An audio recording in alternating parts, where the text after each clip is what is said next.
후쿠오카 현의 토박이들은 모두 알 것이라고 생각한다.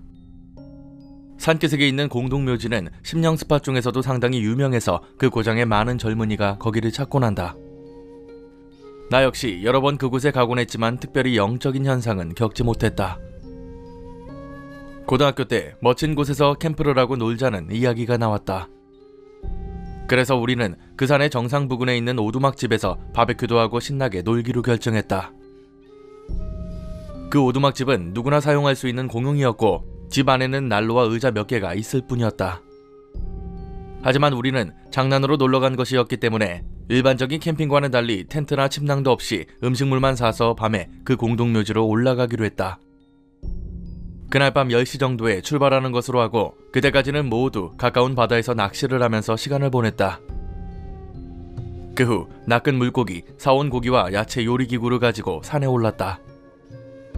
산을 오르고 30분 정도가 지났을 때 무서운 이야기라도 하면서 갈까 라고 말을 꺼낸 친구의 의견에 모두들 찬성해 그 후 각자의 공포체험이나 어디선가 들은 괴담을 이야기하기 시작했다. 조금은 무서웠지만 밤에 친구들과 놀 수 있다는 것 때문인지 그다지 피곤함도 느끼지 않고 오두막집에 도착할 수 있었다. 그 후 불을 피우기 위해 오두막집 주변에 뗄나무를 모으기 시작했다. 그러나 부근은 어두워 잘 보이지 않았고 가지고 온 손전등을 비춰봐도 그저 암흑 속의 촛불 수준이었다. 그것이 무서움을 더해 멀리까지는 차마 갈 수가 없었다. 오두막집 주변에는 뗄나무가 없었기 때문에 결국 가위바위보를 해서 진 사람이 멀리까지 나무를 가지러 가기로 했다. 결국 가게 된 것은 친구 2사람과 나. 오두막집을 벗어나 찾고 있는데 갑자기 한 친구가 "뭐야? 이런 곳에 신사가 있었어?" 라고 떨면서 물어왔다. 친구가 가리킨 곳을 보니 작은 신사가 있었고 무엇인가를 위한 제사를 지내고 있었다. 조금 전까지 무서운 이야기를 하고 있던 우리에게는 그것이 더욱 무서운 광경으로 다가왔다. 우리는 그 부근의 나무를 대충 주워 오두막집으로 도망치기 시작했다. 그때 뒤에서 끽하는 소리가 들려와서 돌아왔지만 바로 눈을 피했다. 아까까지 아무것도 없고 아무도 있지 않았던 신사 앞에 사람이 서 있었다. 정확히는 사람 같은 그림자가 있었다. 손전등에서 나가고 있는 빛이 어디엔가 비추어 그림자를 만들어내는 것이겠지만 주위에는 아무것도 없었다. 깜짝 놀란 친구도 몇 번이나 손전등을 움직여서 그 그림자의 본체를 찾으려고 했지만 주변에 사람은 아무도 없었다. 우리는 무서워져서 바로 오두막집까지 달려왔다. 오두막집에 밝은 빛이 보이기 시작하자 안도가 되었지만 뒤에 무언가가 따라오고 있을지 모른다는 생각이 들어서 발을 서둘렀다. 그때 좋은 냄새가 풍겨와 오두막집 안에서 연기가 나고 있다는 것을 알아차렸다. "야, 니네들 뭐하는 거야? 기껏 우리가 나무를 주우러 갔는데 너희들끼리 뭐 요리해버리면 어떻게 하라고?" 친구 A가 화를 내면서 안으로 들어가니 아내는 이미 한복판에 난로에 불을 붙이고 석쇠 위에서 고기를 굽고 있었다. "아니, 너희들이 너무 늦어가지고 작은 가지 같은 것들 모아가지고 너덜너덜한 달력도 싸서 태웠어. 처음에는 올해 달력인가 싶었는데 날짜 보니까 10년 전 달력이더라고. 아마 괜찮을 거야. 여기 사람이 아무리 안 온다고 해도 10년 동안 아무도 안 왔을 리는 없잖아. 게다가 청소하는 사람도 있을 거 아냐." A는 화를 내면서 그 달력을 보러 갔다. "누군가 와가지고 캠핑한 다음에 버리고 간 거 같은데?" 라고 말하며 달력을 넘기고 있던 A가 갑자기 놀라며 비명을 질렀다. 모두가 A를 보며 무슨 일인가 궁금해하는데 A가 다시 소리를 질렀다. 그 달력을 몇십 장 정도 넘긴 곳에서 작은 검은 반점들이 보였다. 넘기면 넘길수록 그 검은 반점의 크기와 양이 늘어났고 점점 검붉게 보였다. A는 "이런 거 너무 위험해" 라며 그 달력을 멀리 던져버렸다. 그리고 아까 본 그 그림자의 이야기를 하면서 "여기 위험한 거 아니야? 너무 기분 나빠" 라고 말했다. 그 자리에 있던 우리들은 오면서 했던 무서운 이야기도 있고 해서 두려움에 움직이지도 못하고 있었다. 그리고 우리들 중 B가 "잘못 본 걸 거야. 그런 그림자 따위 게다가 이 검은 것도 아마 흙일걸? 10년 전 거인데다가 비가 내리면 색깔도 조금씩 변한다고" 라고 말하며 달력을 주었다. 그러자 A가 "너 한번 읽어봐. 난 싫어" 라고 말했다. 우리는 A가 무슨 말하는 건지 알 수가 없었다. 달력을 준 B가 "무슨 소리야?" 라고 웃으며 달력을 넘겨보았다. 그리고 그 순간 히익하는 이상한 소리를 내며 달력을 떨어뜨렸다. B가 무엇인가 씌인 것이 아닐까 싶을 정도로 창백한 얼굴을 하고 있었다. 우리는 아무도 그 달력을 살펴보려 하지 않았고 단지 어떻게 된 거야? 뭐라고 써있는데? 라고 물을 뿐. A는 보면 안다고 말했지만 B는 굳어서 움직이지도 않고 있었다. 무엇이 있는지 마음에 걸렸고 모처럼 여기까지 왔는데 이대로 돌아가고 싶지 않았던 나는 그 달력을 펼쳐보았다. 몇 장인가를 넘기고 그것을 본 순간 손이 떨리고 등골에 한기가 엄습해서 다리가 풀리며 넘어져 버렸다. 야, 이거 뭐야? 무서움을 뿌리치려고 큰 소리로 지르자 전원이 움찔하며 일제히 나를 봤다. 아니 도대체 거기 뭐가 써있길래 그러는 거야? 라고 소리치며 묻는 친구에게 A가 네 눈으로 직접 보라니까 말하고 싶지도 않아 라고 대답해 다시 조용해졌다. 결국 어찌어찌해서 지금까지 달력을 보지 않았던 A와 B 이외의 친구들이 몰려들었다. 그다지 손으로 만지고 싶지 않았기 때문에 주워온 막대로 달력을 넘겼다. 그 검은 반점 때문에 달라붙어 있던 페이지도 있었기 때문에 한 장씩 넘길 수 있도록 2개의 막대로 넘겨갔다. 그 달력은 그저 평범한 달력으로 크기는 A4 공책 정도. 잘못 넘기지 않기 위해서 한 개의 막대로 누르고 다른 한 개의 막대로 넘기다 보니 8월의 19일이라고 쓰여져 있는 장소에서 검은 반점이 시작되었다. 그것은 20일에 완전히 번져서 붙어 있었다. 그리고 20일을 열자 달력을 보지 못했던 친구들이 고함을 쳤다. 그것은 작은 글자로 서 있었다. 20일, 이날은 내가 처음으로 손목을 벤 날, 이것을 본 사람을 저주합니다 라고 서 있었다. 이건 말도 안 돼. 왜 이런 게 써 있는 거야? 다른 친구가 막대를 가져가서 다음 장을 넘기려고 했지만 달라붙어서 넘겨지지 않았다. 그 다음에 펼친 곳에서 24일, 마유미의 머리에서 피가 나오고 있다. 달력에 흘려보니 검은색이 되었다 라고 써 있었다. 그 친구는 이게 대체 무슨 소리냐고 말하며 마구 달력을 넘겨갔다. 그 다음부터는 페이지가 달라붙어 무려 10월까지 달라붙어 있었기 때문에 보이는 것은 그저 검붉은 얼룩뿐이었다. 뭐야 이거? 라며 모두들 투덜거리며 난로 주변으로 모였다. 어디까지 읽으려는 거야? 의미도 모르면서 라고 A가 말했다. 그러자 B가 너도 못 넘기지 않냐고 A를 다그쳤고 A도 열이 받았는지 뭐라고 소리를 치며 상당히 분위기가 안 좋아졌다. 그때 분위기를 바꾸는데 능한 C가 가위바위보로 정하자 라고 말을 꺼내 B 이외의 전원이 손을 내밀었다. 이건 그냥 겁주기 위해서 만든 게 틀림없어. 분명 마지막 장에는 뭐 내가 네 뒤에 있다 이런 거나 써있겠지. C가 친구들을 안심시키며 달력을 손으로 천천히 넘기기 시작했다. 어떻게든 넘긴 21일과 22일, 23일에는 검은 반점뿐이었고 아무것도 써있지 않았다. 25일은 전혀 넘길 수가 없었고 26일은 넘길 수 있었지만 검을 뿐 무엇인가가 써있는 것 같진 않았다.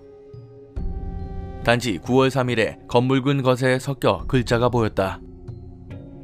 3일, 마유미만 먼저 했다. 깎았더니 왁자지껄 떠들어대고 있었다.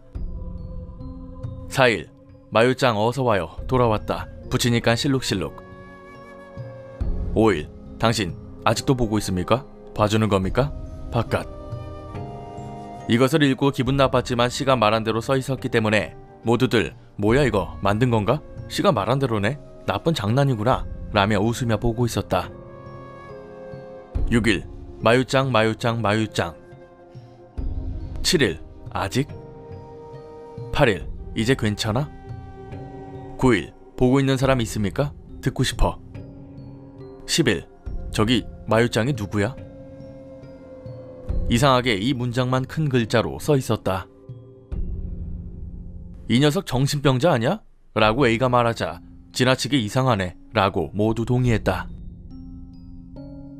11일, 적당히 해둬. 12일, 어째서 나인 거야. 13일, 오늘날은 자살합니다. 목을 잘라 죽습니다. 신사가 좋을까? 산? 공동묘지? 어디가 좋을까? 마유짱도 데리고 갑니다.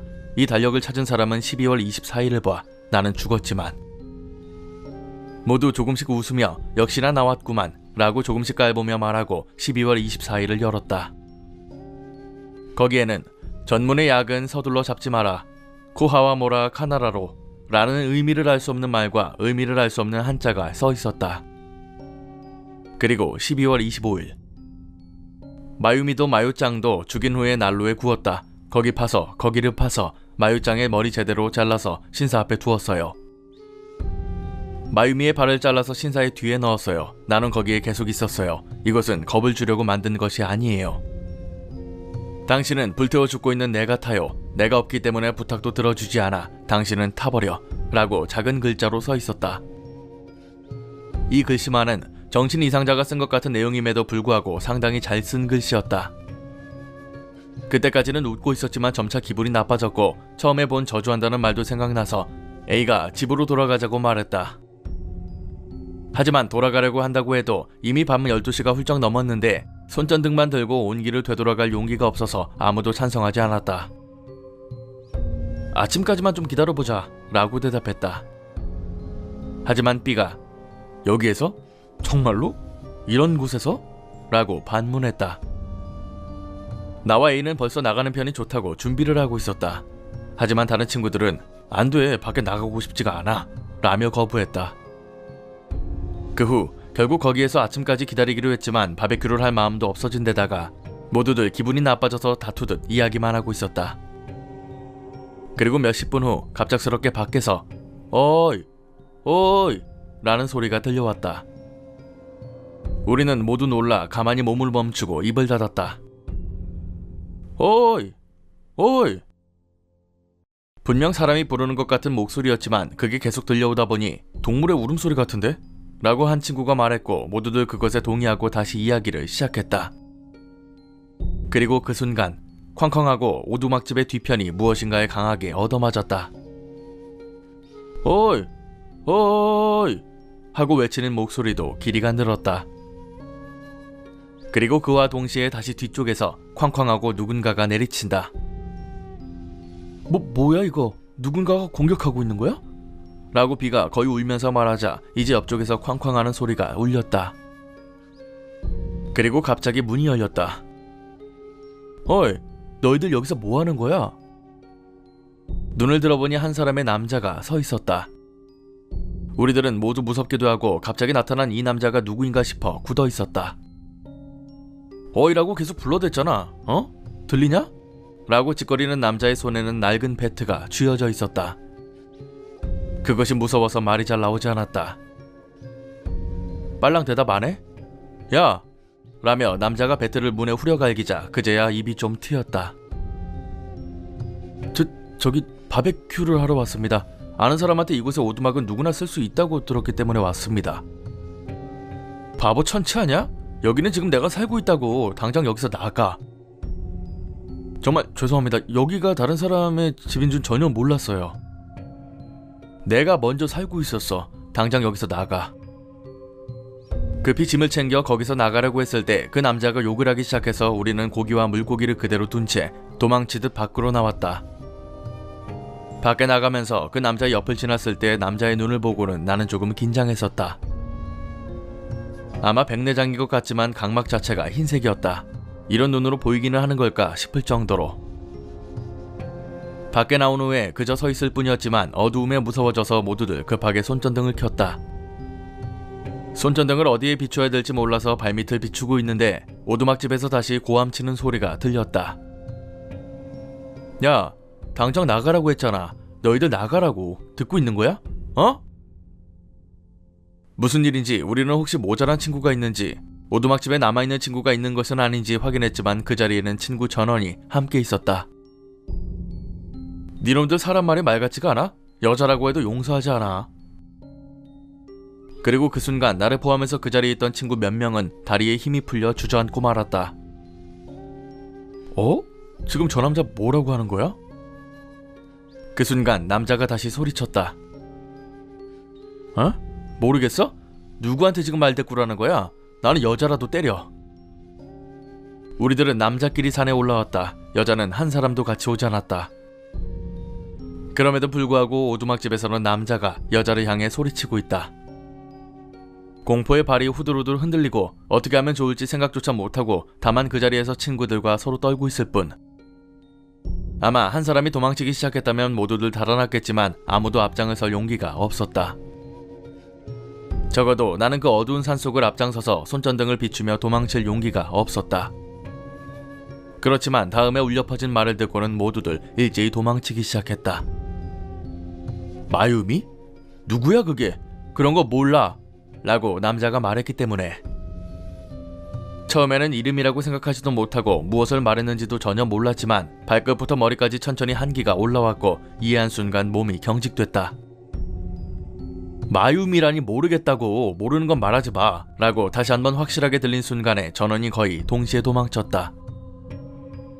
B는 있을 수 없어, 있을 수 없다고 라며 울며 소리를 지르면서 도망치고 있었다. 오두막집에서 상당히 도망친 다음에 걸음이 느린 A를 기다리기 위해서 전원이 발걸음을 멈췄다. 거기에서 모두가 다시 숨을 고르며 조금 쉬는데 B만 소근거렸다. 마유미라니 누구지? 누구일까? 마유미가 대체 뭐야? 이 말만 되풀이한다. 야, 지금은 그런 거 말하지 마. 나중에 얘기하자. 부탁하니까 제발 지금은 가만히 있어 라고 말했지만 B는 쭉 혼잣말을 계속하고 있었다. 그 후 그럭저럭 숨도 차분해지고 컨디션도 좋아져서 조금씩 침착을 되찾고 산을 내려갔다. 내려가면서도 뒤쪽이 마음에 걸리고 조금의 소리에도 민감해져 있었다. 조금 더 내려가니 길의 끝에 지장보살상이 있었고 아래쪽 거리에 빛도 보이기 시작했다. 빛이 보여서 상당히 안심하게 된 우리들은 지장보살상에게 저주받지 않게 해주세요 라고 소원을 빌고 모두들 멈춰 손을 합장했다. 그거 지장보살한테 빌어도 되는 거야? 갑자기 친구 D가 말했다.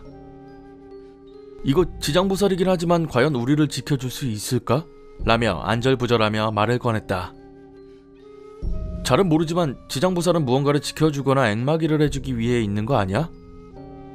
분명 앵마기 같은 걸 해주긴 하지만 이 지장보살상은 이상하잖아 라면서 D는 조금씩 뒷걸음질을 친다. 뭐라는 거야? 말할 거면 확실하게 말해. 지장보살의 발이 잘려나가 있어. 발목 부분이 잘려나갔다고. D가 말하자마자 전원이 일제히 지장보살의 발을 바라봤다. 확실히 오른쪽 다리의 밑동이 부자연스럽게 없어져 있었다. 그 옆에 서 있는 작은 풍차 몇 개가 갑작스레 불어온 바람에 돌아가면서 차르릉 하는 소리를 낸다. 그 풍차 밑에 마유미라는 글자가 보였다. 한순간에 등골에 한기가 되돌아왔다. 그 후 즉시 달리기 시작해서 아래의 도로까지 도망쳐왔다. 숨을 고르고 전원이 가장 가까운 A의 집으로 가기로 한 다음에 도로를 걷기 시작했다. 시간은 새벽 2시로 부근은 상당히 조용했고 차도 돌아다니지 않았다. 그 후 A의 집에서 지금까지 겪은 일들을 다시 이야기하며 아침까지 시간을 보냈다. 다음 날부터 B가 귀에 이명이 멈추지 않아 병원에 찾아간 것 외에는 특별히 지금까지 이상한 일은 없었다. 하지만 B는 만성 이명에 걸려버려 본인의 말로는 단단히 귀신에 들려버린 것 같다 라며 아마 아직도 공포에서 벗어나지 못한 것 같다. 여자가 밤에 머리맡에 서 있다? 그리고 썰려나가는 순간을 내 앞에서 쭉 계속해서 말한다? 라고 말할 때도 있었지만 그 이야기를 할 때 이외에는 평소와 똑같았다. 그렇기 때문에 아마 괜찮은 게 아닐까 생각한다. 그 오두막집의 이야기를 형에게 했더니 형이 갔을 때는 별로 그런 것도 없었고 평범하게 바베큐를 하고 형의 친구도 우리가 간 다음 캠핑을 또 갔었다고 한다. 잡지 같은 건 있었지만 딱히 사람이 살진 않았어. T산 자체의 영적인 현상에 관해서는 일체 들은 적도 없고 근처의 공동묘지와 그 안쪽의 이누나키 고개는 유명했지만 나는 그 이후 산에 가까이 가지 않고 있다. 최근 그 친구들 중 D가 10년 전에 무슨 사건이 있었는지 조사해봤지만 특별히 무슨 사건은 없었다고 한다. 단지 공동묘지 안쪽에 있는 이누나키 고개는 사고가 많아 여러 사람이 죽었지만 이 일과는 아마 관계가 없는 것 같다. 믿을 수 없다면 믿지 않으셔도 됩니다. 아직도 가끔씩 그 무시무시했던 모습이 떠올라 잠을 못 이루곤 합니다. 이 이야기는 제가 대학생 때 전국 무전여행 때 겪은 일이며 1학년 겨울방학 때였으니 벌써 20년도 더 된 이야기입니다. 하지만 아직도 가끔 그때의 악몽에 시달리고 있습니다. 너도 나도 유럽 배낭여행이라고 떠날 때 저는 우선 우리나라 전국을 돌아다니고 싶었습니다. 그것도 구시대의 낭만이라는 무전여행으로 통신장비 하나 없이 마음 맞는 학과 친구 두 놈과 무작정 여행을 떠났습니다.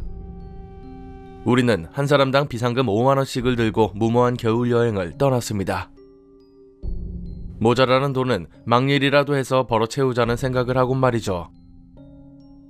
시작은 즐거웠고 자신의 차지만 그때는 몰랐습니다. 이게 얼마나 어리석은 일이었는지. 우리나라 전역을 돌아다니는데 가장 좋은 교통수단은 시외버스였습니다.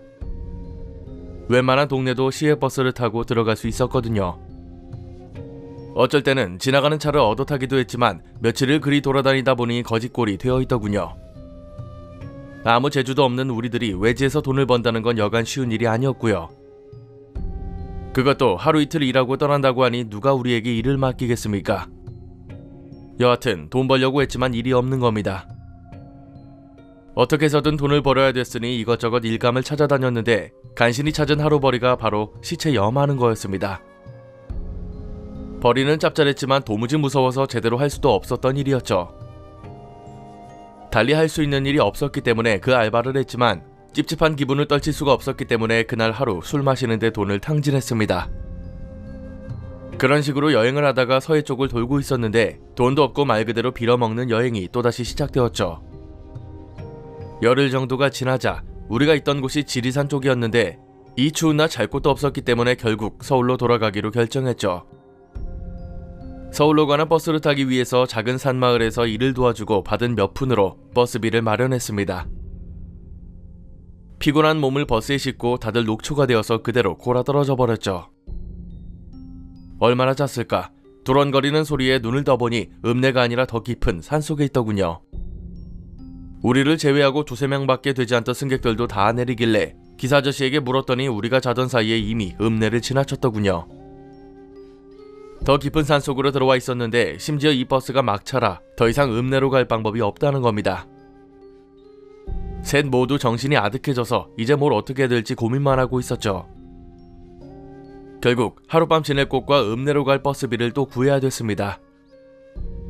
하지만 버스에서 내리는 순간 우리가 마주한 현실이 느껴졌습니다. 살을 애는 것 같은 차가운 산바람이 불어왔고 사방은 온통 산밖에 보이지 않았습니다.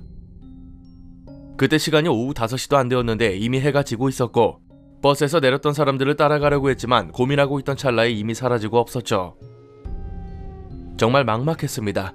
주위를 아무리 둘러봐도 사람 사는 집이 안 보이는 겁니다. 당장 방법이 없으니 일단은 걷기 시작했는데 주변을 둘러보니 오솔길 같은 게 보였습니다. 산 쪽으로 나 있는 길이었는데 사람이 지나다니는 길인 게 확실했기에 일단 걸었죠. 앙상한 나뭇가지에 길 주변에 기괴하게 생긴 나무들을 보니 왠지 으스스한 기분이 들었습니다. 그렇게 한참을 걸었지만 인적이라고는 눈을 씻고 찾아봐도 없었습니다. 오히려 길을 잃어버린 게 아닐까 싶을 정도로 한적했습니다. 해는 어느새 산 너머로 사라졌고 추위는 더욱 심해졌습니다. 이미 친구들은 말을 못하고 다들 묵묵히 걷기만 했죠. 그런데 걷다 보니 길 건너편에 불빛이 보이는 겁니다. 다들 지친 것도 있고 앞다투어 빛이 보이는 곳으로 뛰어갔습니다. 점점 가까이 가니 아직도 이런 집이 있나 싶을 정도로 낡은 초가집이 있더군요. 무례함도 모른 채 뻔뻔스럽게 불빛이 새어나오는 집 마당까지 들어갔습니다.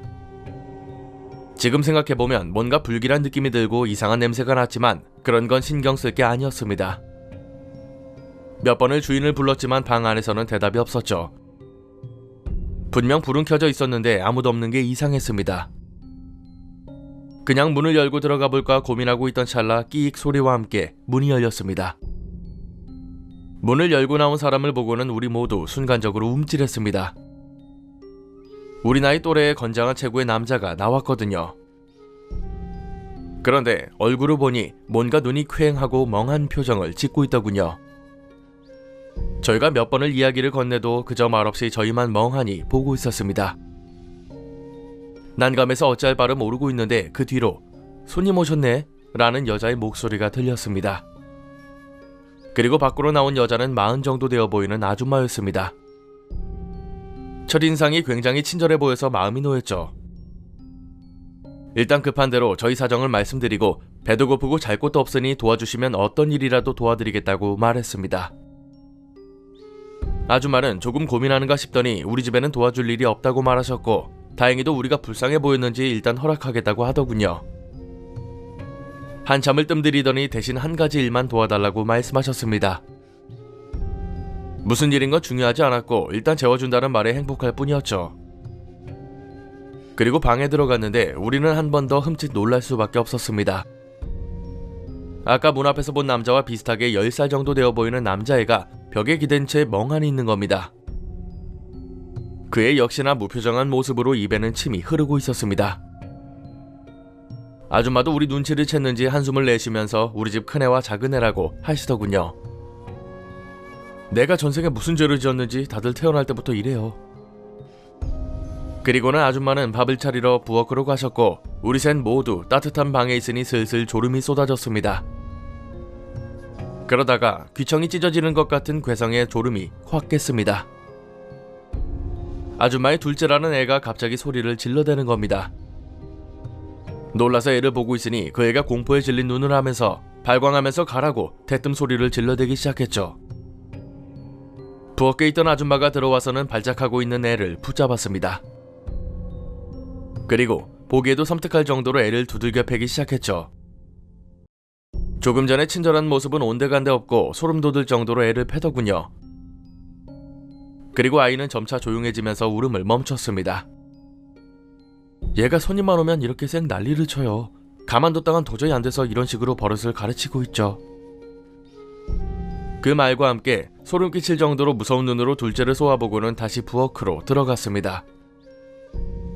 순식간에 일어난 일이지만 우리는 그 일로 잠이 확 달아났죠.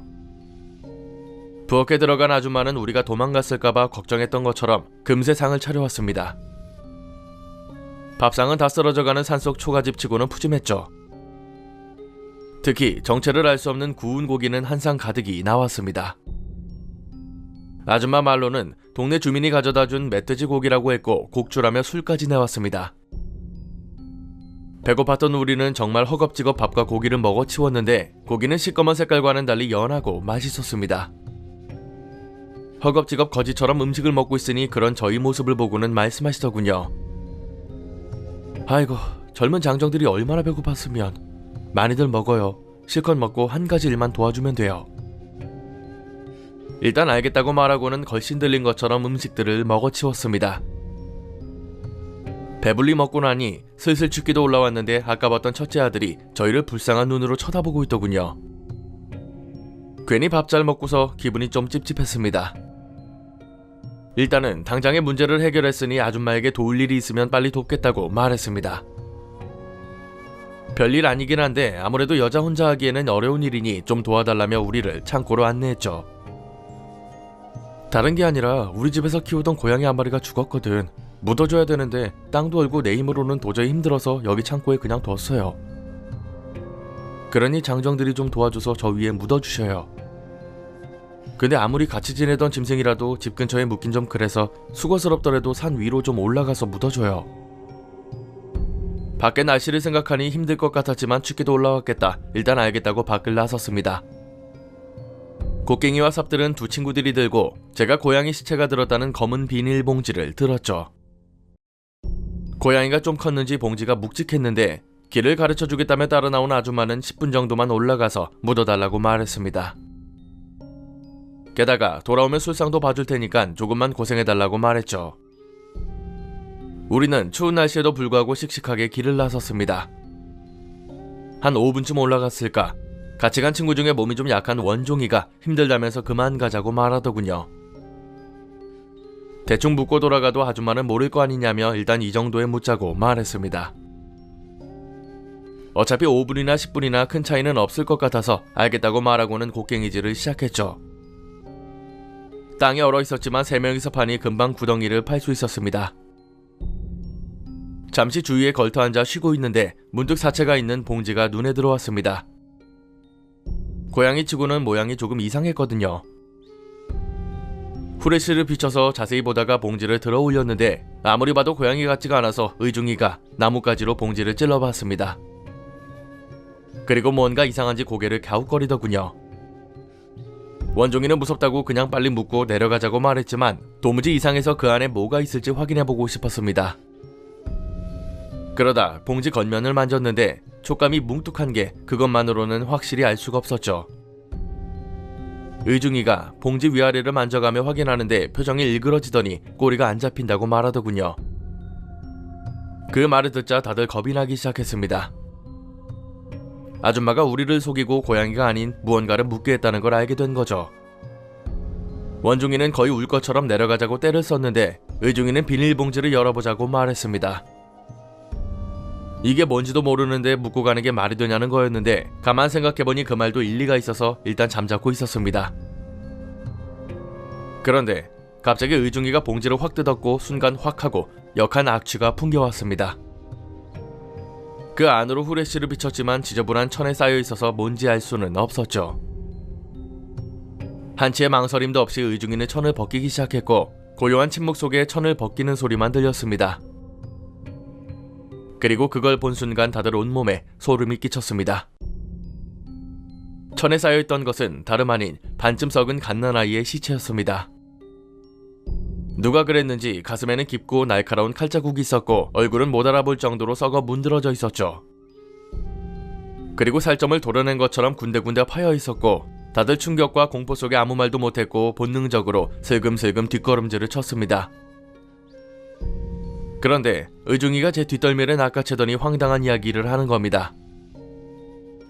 야, 다시 돌아가자. 생각해봐. 아기 시체 그대로 버렸다가는 시체 유기죄야. 정신 차리고 다시 올라가서 뒷정리해야 된다고. 옆에 있던 원종이는 거의 사색이 되어서 바들바들 떨고 있었습니다.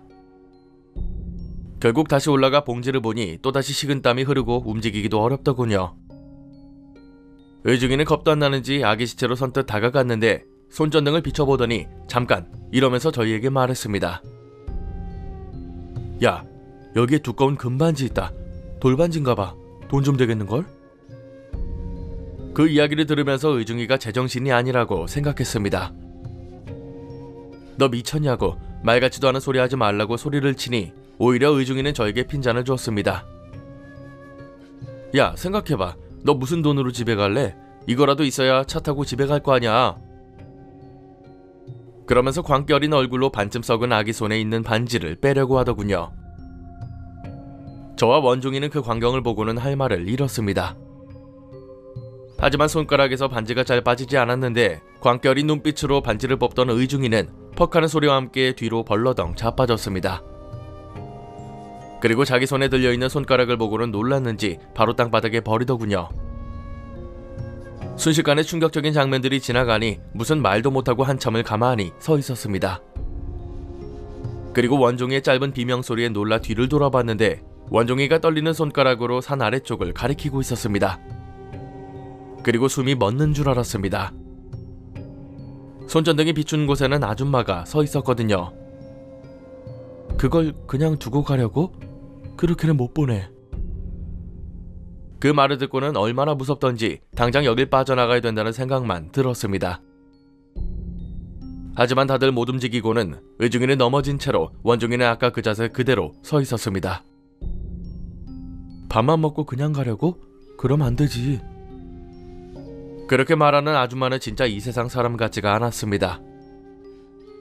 서서히 우리 쪽으로 오는 아줌마를 보고는 원종이가 도망치기 시작했고 그와 동시에 저도 미친 듯이 도망치기 시작했습니다.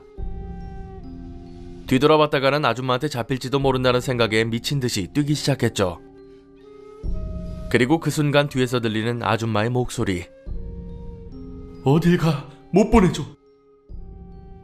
뛰는 도중에도 소름이 돋는 게 느껴졌는데 그대로 미친 듯이 내려갔습니다. 그렇게 한참을 뛰다 보니 어느새 버스가 다니던 길까지 내려와 있었죠. 너무 힘들어서 토할 것 같은 상황이었는데 원종이는 더 이상 뛸 힘도 없었는지 가쁜 숨만 거칠게 내쉬고 있었습니다. 다행히 아줌마는 안 보였는데 문제는 의중이가 안 보이는 겁니다. 분명 같이 뛰었다고 생각했는데 의중이가 없었습니다. 원종이와 저는 사색이 되어서 어찌할 바를 몰랐죠. 그렇다고 다시 산으로 돌아갈 용기는 없었거든요. 의중이를 한참 기다렸지만 내려오지 않았고 아줌마에게 잡힌 거라고 확신할 수밖에 없었죠. 비겁하지만 돌아갈 수 없었기 때문에 일단 경찰을 불러서 가자고 의견을 모았습니다. 버스가 왔던 길을 따라 밤새 걷기 시작했고 그 추위 속에서 3시간 정도를 걸으니 작은 가게가 나왔습니다. 곤히 자고 있는 주인을 간신히 깨워서 급한 일이라고 말하고는 경찰에 신고했습니다. 거의 2시간 만에 가게에 온 경찰들은 저희가 술을 먹고 거짓말한다고 말했지만 우리가 하도 난리를 치니까 허위 신고면 알아서 하라면서 앞장을 섰습니다. 경찰들과 그곳으로 돌아가 길을 찾는데 아무리 그 오솔길을 찾으려고 해도 못 찾겠더군요. 이미 새벽이 지나서 슬슬 동이 트고 있었는데 그제서야 오솔길을 발견할 수 있었습니다. 그리고 경찰들과 한참을 올라가서 아줌마의 집을 발견했는데 참혹했던 악몽이 다시 떠올라 몸이 저절로 떨렸습니다. 그래도 경찰이 같이 있으니 그나마 안심이 되었는데 도망쳤을 거라고 생각했던 아줌마가 그대로 집에 있더군요. 어제의 그 친절한 얼굴을 하고는 문을 열고 나왔는데 원종이가 떨리는 목소리로 경찰들에게 말했습니다. 저 여자예요, 저 여자. 어제 아기 시체를 파묻으라고 한 게. 아줌마는 경찰의 질문에 천연덕스럽게 말했습니다. 황당한 것은 우리를 처음 본 것이며 어젯밤에는 아무 일도 없었다는 겁니다. 그 말에 둘 다 충격을 받아서 가만히 서로만 쳐다봤죠. 경찰들은 우리를 한번 노려보고는 정중하게 아줌마 집 안으로 들어가봐도 되겠냐고 허락을 구했습니다. 집 안에는 어제 봤던 형제가 있었는데 문제는 의중이가 어디에도 없었습니다. 그리고 곧장 경찰을 데리고 어제 아기를 묻으려 했던 곳으로 향했습니다. 충격적인 것은 이미 거긴 깨끗이 치워져 있었고 경찰들은 다시 한번 의심 가득한 눈으로 우리를 쳐다봤습니다. 아줌마는 아무렇지 않게 우리더러 대체 무슨 말을 하는 거냐고 웃더군요. 그 웃는 얼굴을 보고는 진짜 사람이 아니라는 생각이 들었습니다. 화가 난 경찰들이 우리를 데리고 내려가고 있을 때 초가집 앞에 의중이가 얼빠진 모습을 하고 서 있는 걸 발견합니다. 너나 할 것 없이 의중이에게 달려갔는데 하룻밤 사이에 정신이 완전히 나가 있더군요. 아무리 말해도 알아듣지 못하고 눈은 무서운 것을 목격한 것처럼 겁에 질려 있었습니다. 그냥 멍하니 서서는 아줌마 아들들처럼 되어버렸더군요. 경찰들도 놀라서 아줌마한테 뭐냐고 물으니 여전히 태연하게 대답했습니다. 글쎄요, 저 청년 어젯밤에 산속을 배회하고 있더라고요. 저렇게 얼이 빠져서 가만두면 얼어 죽을 것 같아서 데리고 들어와 재웠거든요. 근데 아침에 사라졌다가 지금 나타났네요. 네 집 자식인지 참 불쌍하네요. 당연히 말도 안 되는 거짓말이었지만 의중이도 찾았고 더 이상 수사할 명분도 없던 경찰은 일단 내려가자고 말했습니다. 정신이 나간 의중이를 데리고 오면서 죄책감, 부끄러움, 두려움 등 수만 가지 생각이 들었습니다. 일단 서울로 올라가 대학병원에 의중이를 데려갔는데 입원은 했지만 여전히 아무런 변화가 없었습니다. 대체 무슨 일을 당했길래 사람이 이렇게 되냐고 난리도 아니었죠. 며칠간 그 난리통을 겪었는데 문득 전화가 한 통 걸려왔습니다. 나중에 뭔가 이상하다는 생각이 들었는지 경찰이 다시 한번 그 초가집을 조사했다고 합니다. 그리고 집 주변에서 갓난아기 시체를 10구나 발견했다고 하더군요. 심지어 그 형제도 아줌마 친자식도 아니었고 이미 몇 년 전에 실종 신고되었던 사람들이었답니다. 너무나도 충격적인 일들이 며칠 사이에 벌어지고 나니 저 또한 정신이 없었습니다. 또다시 경찰들에게 전화가 왔을 때 의중이가 무슨 일을 당했는지 알 수 있을 거라고 생각했지만 이미 수사 중에 그 여자가 스스로 목숨을 끊었다고 하더군요. 그것도 유치장 안에서 말입니다. 청소부가 그 여자가 걸어나가는 걸 봤다고 이야기를 해서 귀신소동의 경찰서도 한바탕 난리가 났다고 말하더군요. 이미 죽은 사람이니 말을 못하겠지만 여전히 의중이는 그대로입니다. 아예 의식을 닫아버린 것처럼 말도 안 하고 아무런 미동도 없습니다. 대체 그 여자에게 무슨 일을 당했는지 모르겠지만 남은 저희도 아직도 그때의 악몽에서 빠져나오지 못하고 있습니다.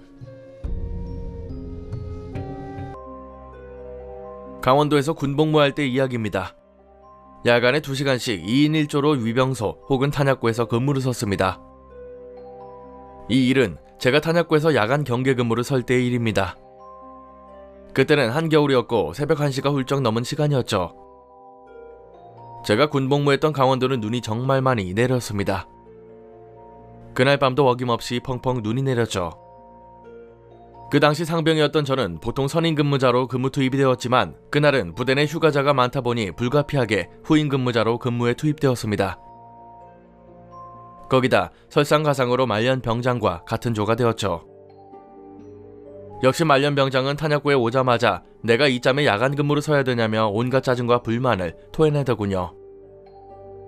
한참을 떠들다 지쳤는지 말년병장은 꾸벅꾸벅 졸기 시작했고 결국 저 혼자 근무를 서게 되었습니다.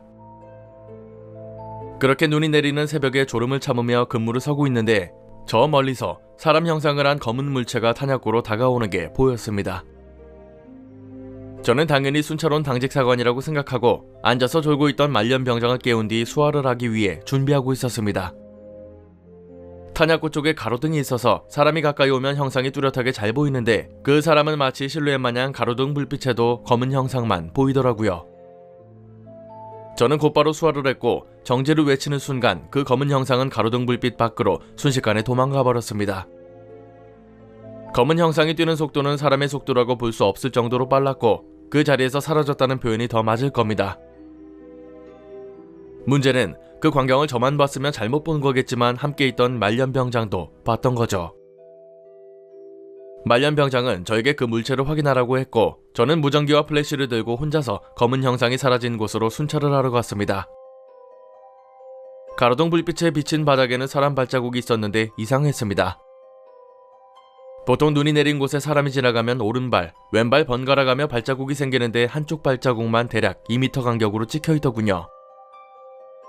말도 안 되는 일이라 정말 무서웠지만 선임한테 혼나는 게 더 무서웠던지라 발자국을 계속 따라갔습니다. 발자국은 창고로 이어져 있었죠. 탄약고 옆쪽에는 창고가 하나 있었는데 창고 뒤편에서 발자국이 끊겼고 주위를 둘러봤지만 어둠뿐이었습니다.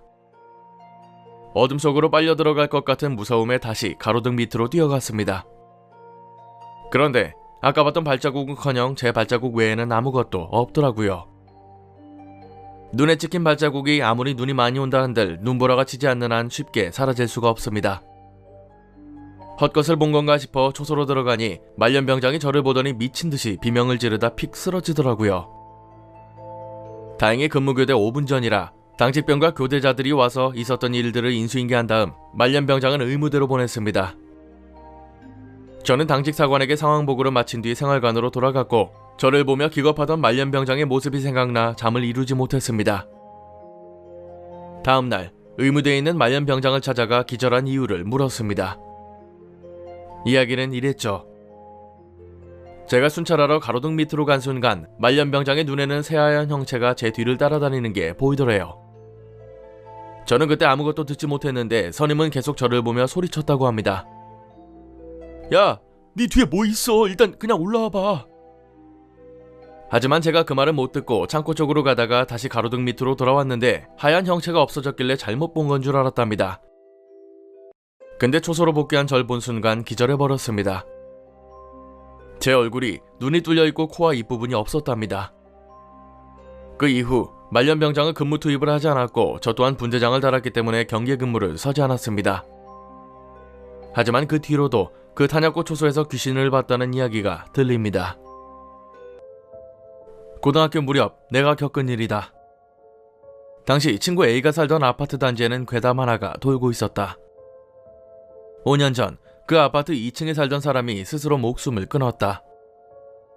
그 사람은 사건 당일 밤 11시쯤 엘리베이터를 타고 8층까지 올라가 난간을 넘고 뛰어내렸다고 한다. 마침 집으로 돌아오던 한 직장인이 엘리베이터를 기다리다가 모든 걸 목격했다고 한다. 그날부터 매일 저녁 11시 반이 되면 엘리베이터가 2층에서 8층까지 저절로 올라가고 바닥에 무언가 떨어지는 소리가 들린다는 것이다. 처음 들었을 때는 다들 말 같지 않은 소리 하지 말라며 웃어넘겼지만 A는 끈질기게 정말 일어난다며 고집을 부렸다. 결국 나와 B 그리고 C가 직접 확인하러 가보기로 했다. A네 아파트에 도착해 우선 정말 엘리베이터에 아무도 안 타는 것인지 확인해보기로 했다. 나와 B가 2층 엘리베이터 앞에서 대기하고 A와 C는 8층으로 올라갔다. 딱히 음산한 분위기 같은 것도 느껴지지 않는 평범한 밤이었기 때문에 우리는 별로 무섭지도 않고 지루하게 시간만 때우고 있었다. 그리고 11시 반이 되었다. 2층 엘리베이터 문이 서서히 열렸고 안에는 아무도 없었다. 슬쩍 시선을 돌려보니 어느새 행선지 버튼이 눌려져 있는 것 같았다. 나와 B는 무심코 얼굴을 마주봤지만 당연히 올라타지는 않았다. 문이 천천히 닫히고 엘리베이터는 그대로 올라가 8층에 멈췄다. 나와 B는 아무 말 없이 기다리고 있었지만 땅에 무언가가 떨어지는 소리는 제대로 확인할 수 없었다. 잠시 뒤 A와 C가 계단으로 내려왔다. C가 엘리베이터에 타는 걸 극구 거부했던 모양이다. 안에 누가 있었냐고 물었지만 역시 아무도 없었던 모양이다. 와, 진짜였네? 라고 다들 떠들어댔지만 귀신을 직접 본 건 아니라 나도 B도 딱히 무섭진 않았다. 그래서 내일은 바닥에 떨어지는 소리를 직접 확인해보자고 의견을 모았다. 다만 C는 무서우니까 그만두겠다고 말했기에 다음날은 나와 A, B만 오기로 했다. 다음날 다시 모인 우리는 그 낙하 현장에 섰다. 별다른 얼룩 하나 없는 아스팔트 바닥이라 여기서 떨어져 죽었대 라고 말해줘도 별 감흥은 없었다. 11시 반이 되고 엘리베이터가 올라가기 시작한다. 우리는 두근대며 기다리고 있었다. 그 순간 무언가가 앞을 지나친 것 같이 강한 풍압이 느껴졌다. 콰직하고 무거운 덩어리가 떨어져 깨지는 것 같은 소리가 들린다. 미지근한 무언가가 흩날리고 얼굴과 옷, 팔에 철썩 들러붙는 감촉이 느껴진다. 당황해서 손바닥으로 얼굴을 만져봤지만 아무것도 없었다. 팔에도 옷에도 아무런 흔적이 없었다. 하지만 그 후 엄청난 두통이 덮쳐와 나는 마구 토하고 말았다. 몇 번씩이나 토하고 나서 겨우 정신을 차릴 무렵 곁을 보니 A와 B도 나처럼 토하다 지쳐 쓰러져 있었다. 결국 그날은 A네 집에서 하룻밤 보내고 다음 날에야 집에 돌아왔다. 하지만 우리 셋 모두 심각한 몸살 때문에 사흘 내리 학교를 쉬어야만 했다. 그 후 A에게 들은 이야기지만 그날 이후 이상한 현상은 모두 사라졌다고 한다.